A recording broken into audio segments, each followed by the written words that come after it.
Hello guys, आज हामीले चाहिँ करेन्ट चाउचाउ चाहिँ राम्रोसँग बनाएर खाउँ भन्ने भयो अलिकति बोर भएर। त्यसपछि चाहिँ हामीले करेन्ट चाउचाउ र अहिले चाउचाउलाई चाहिँ मिक्स गरेर बोइल गरियो। त्यसपछि बोइल गरेको चाउचाउलाई एउटा ठुलो बाटोमा चाहिँ हामीले राखियो, किनकि सानो भाँडामा नटुहरू बाटोमा राखेको।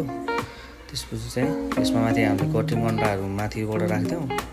त्यसरी अन्डाहरू राखिसकेपछि हामीले त्यसमाथि अनि टमाटर राख्यो, कटिङ टमाटर मसिनो बनाएर काट्यौँ। त्यसपछि टमाटरहरू त्यसमा माथिबाट मिसाइदियौँ सँगै। अनि अर्को फेरि अनि त्यो कटिङ काँक्रोहरू त्यसमा फेरि राख्यो माथिबाट।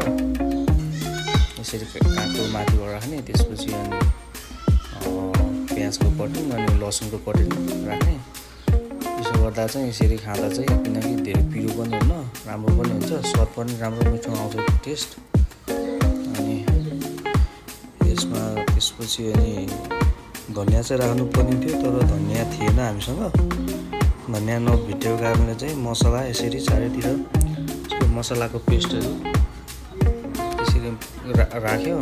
मसलाहरू राम्रोसँग राख्यो र यसमा सबैको मसलाहरू अहिलेको मसला यिनीहरू यसरी राख्यो। माथिबाट सस पनि राख्यो, त्यसमा भएको मसला।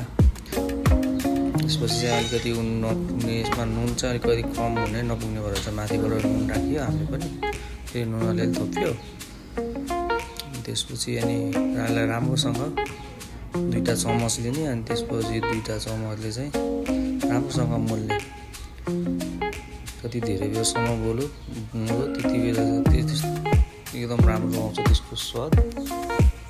चारैतिर यसको मसलाहरूको पेस्टहरू लाग्छ। त्यस्तै गर्दा चाहिँ धेरै मिठो हुन्छ।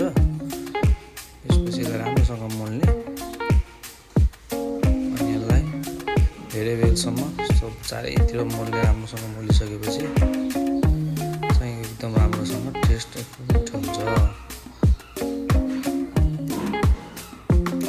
र मैले यसको टेस्टको लागि चाहिँ भान्जाले टेस्ट गर्दै हुनुहुन्छ।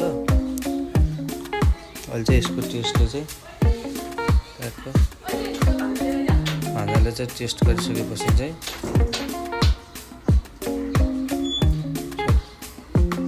टेस्ट गर्दै हुनुहुन्छ।